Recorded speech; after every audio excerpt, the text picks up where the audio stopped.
Mais est-ce qu'il y a un but principal à notre incarnation, quelque chose qu'on doit absolument réussir et qui fait que une fois retourné de l'autre côté, on peut se dire bon, ok, challenge relevé. Bien sûr. En fait, le but, il n'y a qu'un mot, c'est l'amour. On y Mais revient toujours. attention, l'amour ne veut pas dire aimer tout le monde. C'est un amour qui est différent du mot qu'on entend. Ouais, C'est, ouais. par exemple, mais un exemple bête, on s'entend pas avec quelqu'un, bah c'est pas grave, on laisse passer. Et à ce moment-là, on se tourne vers des personnes qui peuvent nous apporter du bonheur, de l'amour, etc. En fait, le seul mot de cette incarnation, c'est l'amour. C'est tout. Ouais, mais l'amour, ça devient un peu galvaudé. On l'entend partout à toutes les sauces et Ouais. on sait plus ce que c'est vraiment que d'aimer, en fait. C'est pour ça que je disais, c'est pas l'amour comme on l'entend. Par exemple, c'est bête, mais on se rend pas compte de tout ce qui est important autour de nous. On sort dehors, ben, par exemple, je dis souvent, mais la chaleur de l'été, la douceur du printemps, tu vois, tout ça, c'est aimer tout ce que la vie nous offre, en fait. Et on fait plus attention à tout ça. Ouais, mais au-delà de ça, ce concept d'amour universel, qui est finalement pas calibré, enfin, je sais pas ce que tu en penses toi, mais je trouve qu'il Non, est pas j'entends. à notre incarnation humaine. Si on est venu s'incarner sur Terre, c'est pour ressentir des émotions humaines. Tout à fait. Mais après, ces émotions, on se les provoque aussi parfois nous-mêmes. Moi, par exemple, je prends toujours mon exemple parce que c'est moi qui parle, donc voilà. Mais pour l'apprendre aux autres, il y a 20 ans, j'étais pas du tout dans ce discours. J'étais bornée. Et de l'autre côté, ils m'ont appris. Euh, En fait, tu as raison. Le mot amour, on l'entend à tous les niveaux. Mais je dirais même bien-être, en fait, c'est de se débarrasser de tout ce qui est négatif, c'est de s'entourer de ce qui est positif et ce qui nous fait sourire. Et évidemment, on est sur Terre pour ressentir toutes ces émotions. Elles sont nécessaires à notre bon développement, voilà, dans tous les sens. Mais c'est aussi essayer d'atténuer toutes ces émotions de peur, de haine, voilà, c'est un peu tout ça. C'est difficile à expliquer avec des mots, parce que Oui. moi, c'est un travail qui se fait à l'intérieur, en fait. C'est un travail qui se fait à l'intérieur. Et mais voilà, de relativiser, de lâcher du lest. Et, euh, et à partir de ce moment-là, attention, hein, on n'est pas sur Terre pour faire voilà, pour dire dans la rue, ah salut, t'es beau, bien qu'un compliment soit bien. Non, on est sur Terre pour apprendre. C'est un petit peu, de l'autre côté, ils ont des pions, hein. On a un peu un jeu de société, on nous fait tester, on nous met sur une situation, on nous teste comment ils vont passer cette situation. Est-ce qu'ils vont la passer comme j'aimerais qu'ils la passent, en fait, c'est ça. C'est compliqué. Annick Kaufmann dit voilà, Dieu s'en fiche qu'on aille à la messe, il veut juste qu'on s'aime les uns les autres. Alors j'embrasse Annick hein, qui me suit et elle a tout à fait raison. En fait, ils le disent très souvent de l'autre côté, hein. On peut aller à l'église tous les dimanches matins, poser des cierges et critiquer tout le quartier après. En fait, c'est pas ça. Elle a Ouais. tout à fait raison. Ouais. Euh, cette conscience là-haut qu'on appelle Dieu ou peu importe le mot, hein, parce que, enfin en tout cas moi j'inflige de mots à personne. C'est voilà, on est tout à fait capable de dire des mots d'amour chez nous qui seront autant reçus que si on va à l'église. C'est ça que je veux dire. Ouais, mais justement, je vais un peu pousser plus loin. Qu'est-ce qu'ils attendent de nous? Alors, tu as déjà répondu un petit peu à la question, mais j'aimerais bien que tu ailles plus en profondeur sur l'amour qu'on doit transmettre, ressentir, propager autour de nous. Est-ce que c'est dans les petites choses du quotidien? Est-ce qu'on doit aller sur quelque chose de plus collectif? Voilà, qu'est-ce qui est attendu Ah ouais. en fait? Alors c'est dans les petites choses du quotidien en fait, tout simplement. Tu sais, je le dis souvent, mais si tu vas à la boulangerie, euh, même pas bonjour ni merde, une baguette et même pas au revoir, ça c'est pas. Mais par contre, de rentrer, d'avoir un sourire, bonjour madame, je voudrais une baguette, bonne journée, au revoir, et ben ça, c'est des énergies. En fait, l'amour, c'est des énergies. Tu sais, si on voyait toute l'énergie qui tourne dans le monde, tu vois ce que je veux dire? Et après, bah, le collectif, de toute façon, au point où on en est, là, je crois que on a un peu loin d'avoir cet amour collectif avec tout ce qui se passe. Ouais. Mais si chacun d'entre nous, par exemple le peu là qui écoute ce live, ce soir, et ben, s'ils peuvent propager ces petites bulles de gentillesse et d'amour, et ben, c'est déjà collectif, tu vois? Oui, c'est vrai, en effet, Voilà, en c'est effet. une chaîne, c'est une chaîne. Alors, comment continuer à vibrer l'amour? Je m'écarte un peu du sujet, mais je pense que c'est important, dans ces moments, troubles qu'on est en train de vivre actuellement. Tu disais tout à l'heure, s'éloigner de la peur, essayer, j'ai bien retenu, essayer de s'éloigner de la peur, hein. C'est pas, ne plus avoir peur, être dans l'amour absolu, ne jamais Non. avoir, voilà, de ressentiment. Mais comment dans cette période justement qui nous pousse, plus que jamais, dans nos retranchements, continuer à vibrer l'amour de la meilleure des manières? Alors, je vais dire un truc qui n'a rien de spirituel, mais déjà, ne pas tout écouter. Je dis Mmh. souvent aux gens, moi, il y a beaucoup de gens qui m'appellent en me disant: «Ah oui, mais j'ai regardé les infos, c'est terrible». Mais en fait, n'écoutez pas tout, déjà, parce que, vous seriez surpris, de ce qui se passe et de ce qu'on vous envoie comme info. Alors ça, c'est la première chose. Et puis, voilà, se concentrer sur, on en parlait avec mon fils midi, justement, c'est rare, hein, il y avait les infos à la télé, je les écoutais en fond, si on écoute, c'est la guerre, des meurtres, des élèves, qui tuent leurs profs, enfin bref, et mon fils, il me disait: «Mais, en fait, on n'a pas du tout envie de les écouter», et c'est vrai que si on rentre là-dedans, et ben, Mmh. on va vivre dans la peur tout le temps, c'est pas possible. Et pourtant est-ce que, oui, bien sûr, ça arrive, mais ça arrive pas, tout le temps et partout non plus. Donc, autant couper et vivre les belles choses qu'on a à vivre, et voilà. C'est ça que je veux dire. Après, voilà, on vit dans une époque, de toute façon, tout est, voilà, hein, on a les réseaux sociaux, mais tout ce qu'on lit et tout ce qu'on voit n'est pas forcément, le reflet de ce qui se passe pour de vrai. Et Mmh. après, hélas, là où il y a la guerre et cetera, on a toujours connu la guerre, hein, depuis très, très longtemps. Et voilà, bon, c'est toujours les civils qui morflent, hélas, mais faut savoir aussi, alors c'est là que j'ai pas voulu trop rentrer dans le détail parce que souvent on m'engueule, mais avant de venir sur terre, on choisit un peu notre vie aussi. On a quelque chose à apprendre de tout ce qu'on traverse. Voilà. Mmh. Tout à fait. Hem, Mmh. j'ai un trou de mémoire, j'avais la prochaine question, elle va Et revenir. voilà, Je j'ai vais claquer tellement des parlé doigts que et elle va revenir. Hem, oui.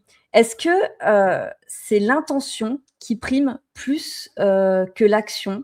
Heu, J'aimerais qu'on parle des intentions dans ce qu'on met en place, dans notre vie de tous les jours et ça rejoint encore une fois cette idée de l'amour. Parfois on blesse par omission, ça arrive, qu'on ait eu des actions, alors parfois on se rend pas compte de la portée qu'on a eue, sur l'autre et parfois, avec le temps et le recul, on se dit: «Oh, j'ai pas joué le meilleur rôle ou je me suis pas comportée de la meilleure des manières». Comment c'est jugé, par les mondes subtils, ces moments-là, qui n'étaient pas, voilà, dans l'intention, mauvais, mais qui dans les faits, ont eu des répercussions parfois malheureuses.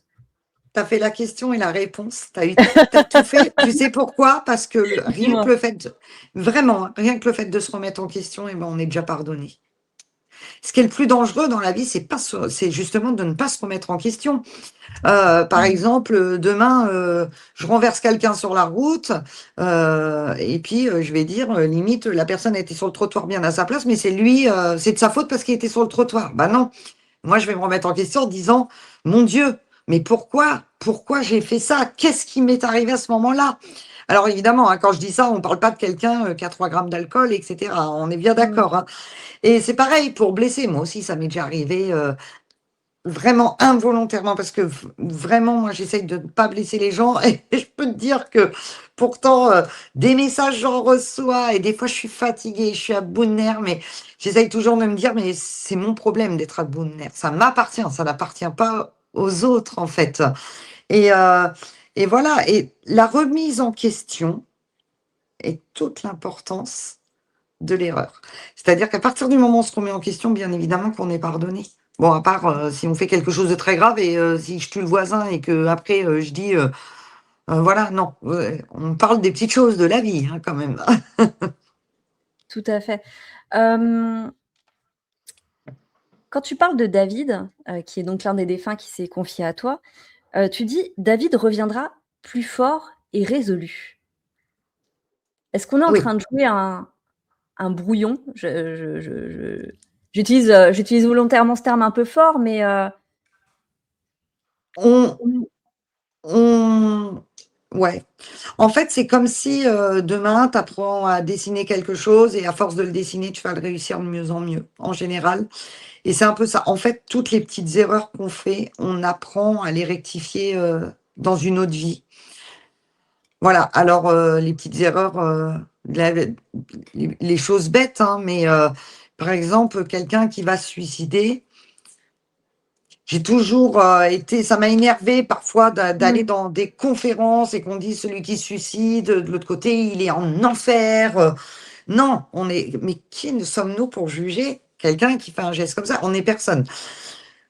Mais par contre, dans une autre vie, il va apprendre ce qui l'a fait, alors c'est pas une faiblesse parce qu'il y a pas de faible, ce qui l'a fait vaciller. Voilà, donc on prend le gros cas de suicide là, hein, voilà. ouais, bah, c'est un Donc thème qui revient régulièrement et qui est régulièrement, soumis à beaucoup, beaucoup de questions. Moi, je le vois souvent revenir dans les lives. Est-ce que en c'est fait, un raté ou est-ce que c'est un contrat d'âme qui a été, non, avorté? alors, c'est pas Voilà. prévu normalement. C'est pas prévu de se suicider parce que c'était pas prévu comme ça. Mmh. Maintenant, cette personne, alors je prends un exemple concret, dans une autre vie. J'ai, par exemple, perdu un enfant. Peut-être que dans une autre vie, je me suis suicidée, voilà. Peut-être que dans cette vie-là, ça se reproduit. Est-ce que j'arriverai à passer, à nouveau cette étape? Voilà.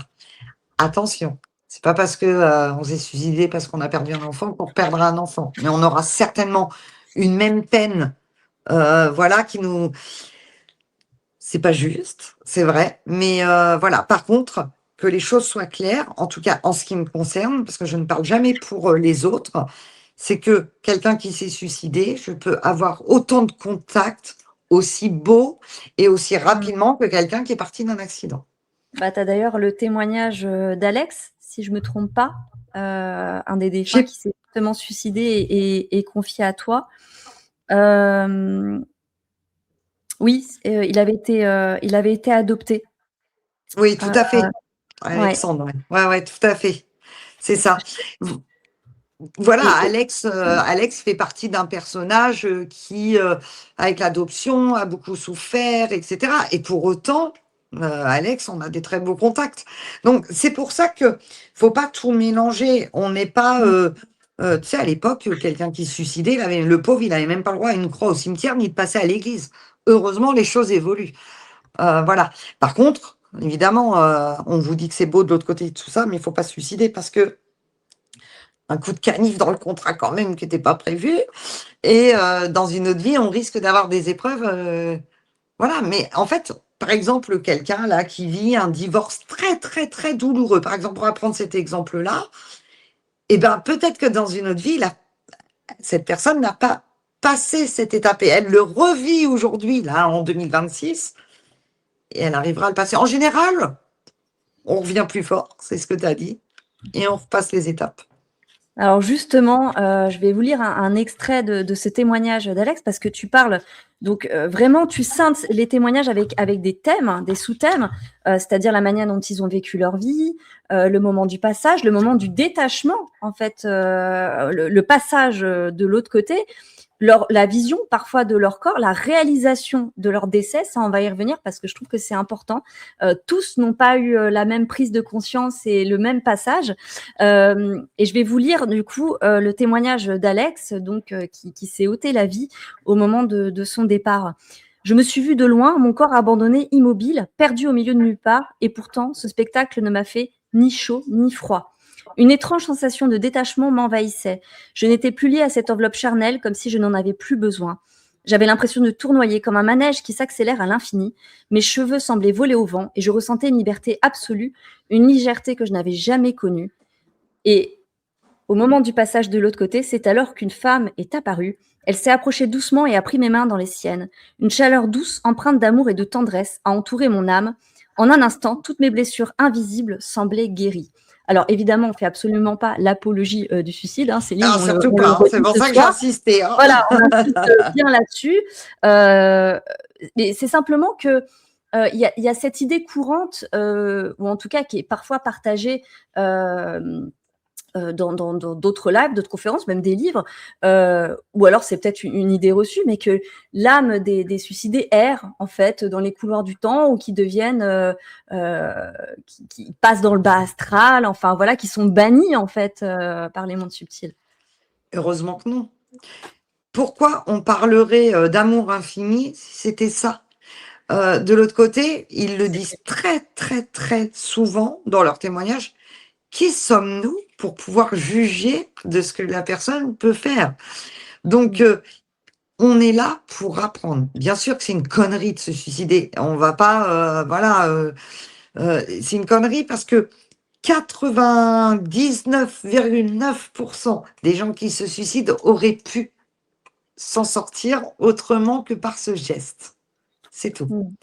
Je laisse un autre faible pourcentage pour vraiment des gens en dépression ou parfois, hein, moi j'ai des gens que j'ai connus qui sont passés à l'acte parce qu'ils avaient perdu un enfant et que c'était invivable et ça, je ne sais pas comment je le vivrais. Donc, moi, je suis pas là pour juger. Je dis juste que, euh, voilà, c'est non, il y a pas d'enfer. L'enfer est après, alors, c'est compliqué ce que je vais dire, mais on se crée aussi un petit peu notre monde à nous. Si on Mmh. pense que la pensée est créatrice, hein, attention, hein, même dans notre vie d'aujourd'hui, hein, mais j'ai eu tout à fait alors moi j'ai connu des gens qui se sont suicidés et on les avait en contact une semaine après. Donc Ah oui, il y a la aussi preuve. cette histoire des fois Voilà, d'absence de la vraiment, hein, ouais.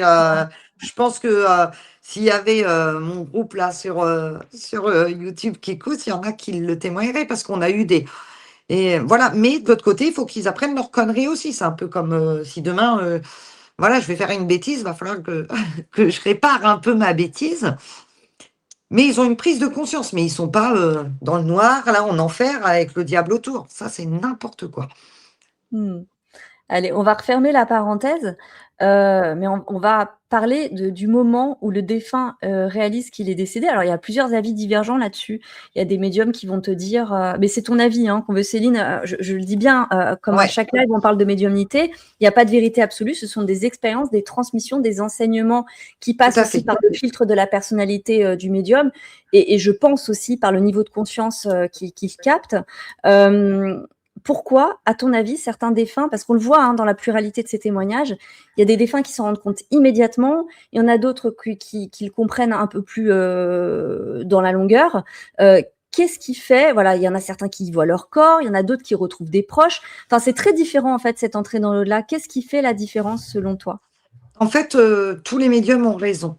Enfin, tous les médiums, les bons médiums, dans tous les cas, ont raison. Parce qu'il y a alors, c'est pour ça que dans le livre, j'ai voulu faire, plusieurs parties. On a la personne qui waouh, qui part, il y a le tunnel blanc, on retrouve, le papa, la maman, la Mmh. grand-mère, gros câlins et cetera.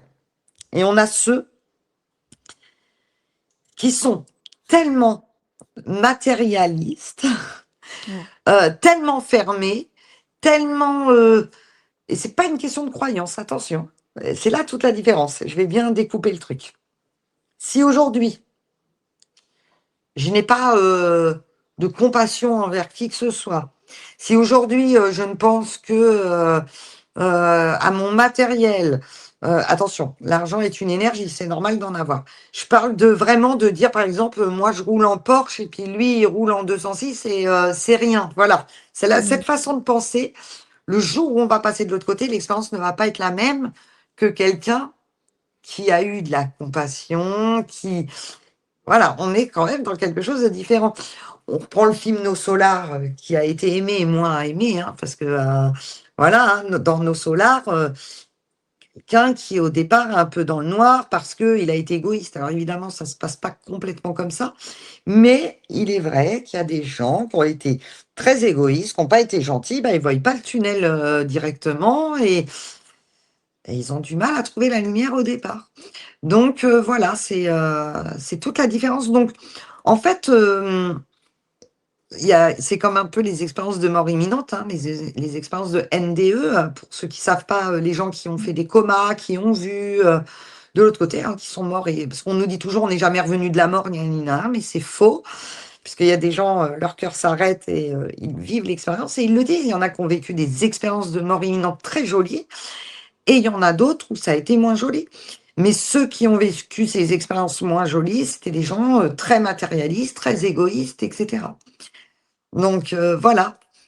Alors attention, on ne punit pas forcément un gros égoïsme, mais si toute sa vie on est infect et qu'on est méchant, bah, je suis désolée, mais comme un meurtrier. Le meurtrier va pas arriver dans un beau tunnel blanc, et je suis un ange de l'autre côté. On va se reprendre quand même en pleine face ce qu'on n'a pas fait de bien non plus. Donc voilà. Mmh. Donc on garde notre personnalité selon toi? Parce que là aussi les avis divergent. Certains diront qu'à partir du moment où on quitte son enveloppe charnelle, eh bien on embrasse, quelque chose de plus, dilué, que notre personnalité du coup se dilue dans le grand tout. D'autres disent justement qu'on garde cette, personnalité. Bien sûr qu'on garde cette personnalité, sinon Mmh. lors des médiumnités, je pourrais pas avoir ces traits de caractère. C'est Heu, ça. un Mmh. papa qui a été bougon, moi je vais vraiment le décrire comme quelqu'un qui râle vraiment de l'autre côté ou au contraire, quelqu'un de doux et cetera. Donc on a cette personnalité. Cette personnalité reste, sauf que, par exemple, quelqu'un qui pouvait penser, Hem, des choses de l'autre côté va apprendre que ces choses étaient peut-être erronées. Donc ils évoluent, bien évidemment, de toute façon, c'est le but, hein. Mais on a cette personnalité. J'ai déjà entendu des médiums qui disaient, «Non, votre mère, elle se rappelle plus qui elle est, elle se rappelle Ah plus de ouais. son prénom». Non, non, pas du tout, sinon pareil, les prénoms, je les entendrais pas si c'était le cas. Ouais, non, mais je me posais la question parce que je me disais: «C'était peut-être un signe de reconnaissance encore une fois et où ils rembrassent cette personnalité, la dernière qu'ils ont connue pour justement, s'authentifier avec plus de précision». Mais que c'était un peu Voilà. comme un jeu d'acteur, pas nécessairement, leur Non, non, personnalité. très bien, c'est très bien leur personnalité, hein. Ils savent très bien. Alors, justement, au moment du décès, dans ce que tu décris dans la plupart des témoignages, ce que je trouve assez, enfin en tout cas ce qui a attiré mon attention, c'est qu'il y a des réflexions très humaines. «Ah mince, ma femme, elle va penser ça». Enfin, il y en a un, c'était un arrêt cardiaque. Donc il avait vraiment des préoccupations très humaines avec un mode de pensée très humain. Bien sûr. Est-ce que tous les défunts ont, cette approche, très humaine et matérielle des choses au moment où ils décèdent? Est-ce que pareil, ça s'étiole dans le temps? Est-ce que ça reste? Toutes ces préoccupations, vraiment, très Le cô terriennes. le côté matériel s'étiole avec le temps. Très sincèrement, il se détache quand même au fur et à mesure. Alors bien évidemment, ils vont peut-être s'inquiéter de ce qu'on pourrait avoir. Mais moi qui ai fait, à l'époque, hein, plus maintenant, hein, je le Mmh. fais plus, beaucoup de TCI, la transcommunication instrumentale. Donc, c'est le fait de faire de la communication avec, les gens qui sont partis sur magnétophone. À l'époque, on le faisait sur cassette à l'ancienne et j'ai eu beaucoup, beaucoup de messages et beaucoup de messages où on me disait, on me parlait vraiment de choses matérielles. Donc évidemment, pour eux, ils ont plus cette importance, mais ils vont s'inquiéter pour nous.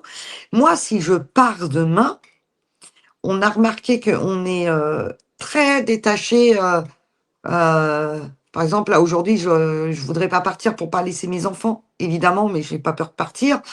Mais quand on part, on n'a plus du tout cette vision-là, mais on va quand même s'inquiéter pour nos enfants qu'on a aimés. L'amour ne disparaît pas, et ce côté de s'inquiéter pour les personnes ne disparaît pas. C'est pour ça que je dis souvent aux gens, il y a des gens qui me disent: «Qu'est-ce que je peux faire pour qu'ils soient bien de l'autre côté?» Et ben, vivez, essayez de sourire au moins même un quart de seconde par jour et ça les fait vivre. La preuve que, ils sont ce qu'ils étaient et qui s'inquiètent pour vous, bien évidemment. Mmh.